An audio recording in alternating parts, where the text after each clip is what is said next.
បាទសួស្តីទាំងអស់គ្នាអញ្ចឹងយើងចូលទៅវីដេអូបន្ទាប់គឺរបៀបបដូរពណ៌ Smart Art បាទអញ្ចឹងដើម្បីបដូរពណ៌ Smart Art ដែលយើងបានបង្កើតពីមុនណា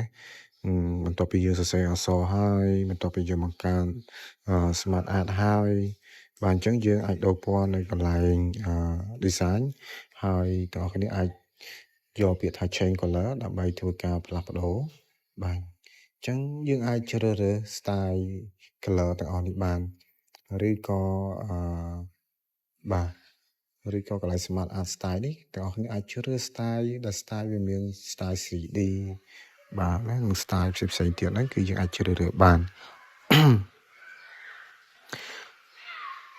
បាទឬក៏ទាំងអស់គ្នាអាចចុចទៅលើ format ហើយចុចទៅលើ save វាដើម្បីចាក់ពណ៌ទៅលើ save មួយណាដែលយើងបាន select បាទអញ្ចឹង save ដែលយើង select គឺវាចាក់ពណ៌ទៅលើ save មួយហ្នឹងហើយ save ដែលយើងបាន select គឺវាអត់បានចាក់ពណ៌យើងទេណាបាទហើយក៏យើងអាចចាក់ពណ៌ទៅលើទាំងមូលនៃ save របស់យើងបានដូចគ្នា